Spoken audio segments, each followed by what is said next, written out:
This is Seth Gullett. I'm in Roppel Cave and you're experiencing my Dirty 30. There's no turning back now. Today, we're in Roppel Cave.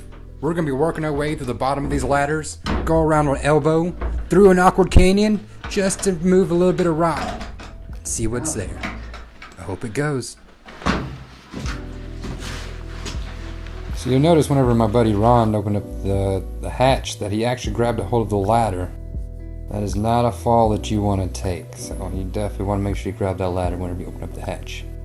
Another cool experience that you don't see in the video is that whenever you open up this hatch, there's either a lot of wind going into the cave or you get a blast of air when you open it up because it's coming out of the cave. This all depends on weather and barometric pressure. We can talk more about that in the future.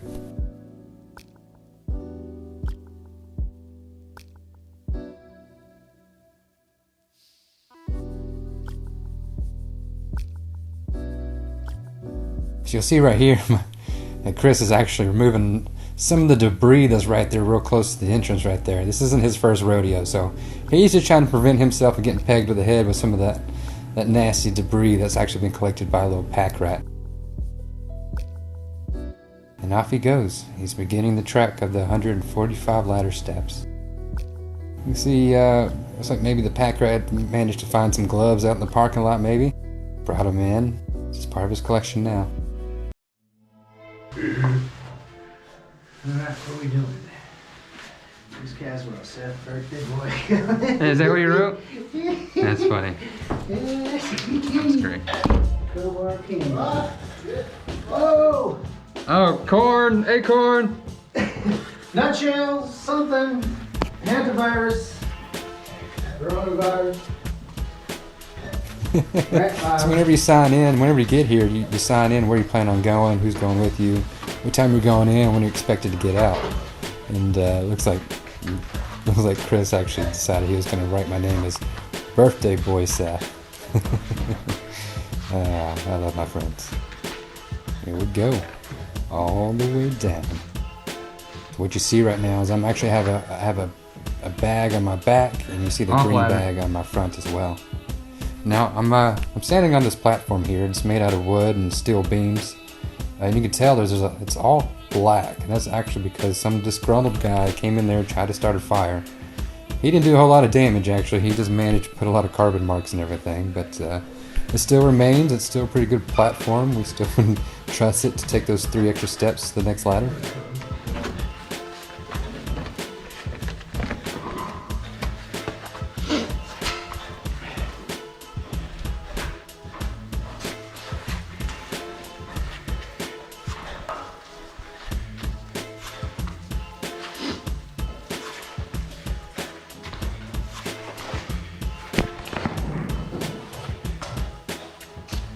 Earlier you heard me say off ladder.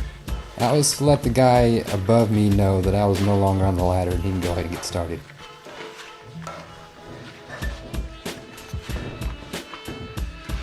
What I didn't realize at the time was that he wasn't even above me just yet. He was still packing up some things.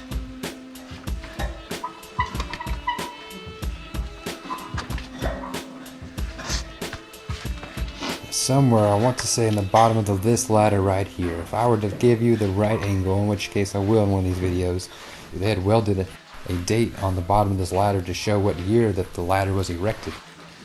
On that bottom, real close to my foot, it says 1992. And it's really obvious when you're climbing up that small little ladder that's right there in front of me.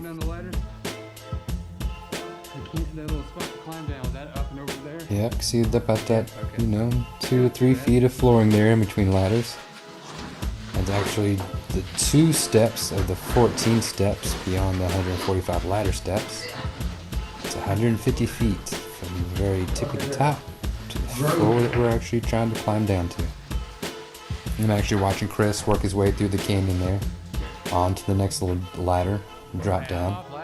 We're actually in the second pit, if you will, of 3 pits, and there goes Chris traversing in between the second and the third pit, and the bottom of the third pit is where we're headed.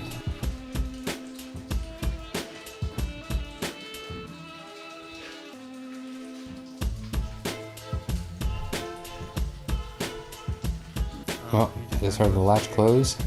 So I said I'm gonna go ahead and go on. I don't have to worry about him coming behind me. Let's kind of get a video of him. I thought it might look cool of him coming down. But we'll have plenty of opportunities for that. Now what I'm about to step on, got a little bit of dirt there. That's all natural.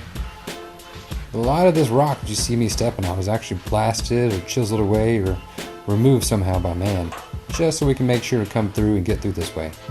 This entrance was man-made. This is not an all-natural entrance. So they had managed to find the location to actually get to the surface and then work their way down. Originally, you would have to get on rope and do some rappelling or actually do some exposing climbing. About 1992, the ladders were erected in the Weller entrance to Roppel Cave. It was a lot easier to use. You see this flooring here? That's all man-made flooring made flat to make it a little bit easier us traversing. Because you can imagine if you slipped on that, that's a pretty far fall down there. Speaking of going down, this is actually my least favorite part all the way down. Can't quite tell, but there's a rock real close to my butt. When I get close to it, it pushes me forward, and I actually, if I have a pack on my back, I actually have to get close to the ladder or work my way around it. This doesn't feel right. So down at the bottom, what you're seeing is probably a little 30 to 40 foot drop down where I'm adjusting my light. That's actually where the water is hitting. You can hear the water, it's dropping all the way down there. Can't quite see the top of the pit because there's some rock layers in my way. That's North Downey. A whole section cave going that way. The objective today was to get through an awkward canyon. Once we got through the canyon, we were actually going to work our way through this really sketchy lead that we have. So, we're going to go in here, we're going to do a little bit of blasting, and we expect to actually find a pit. My name is Seth Gullett, and I'll see you underground.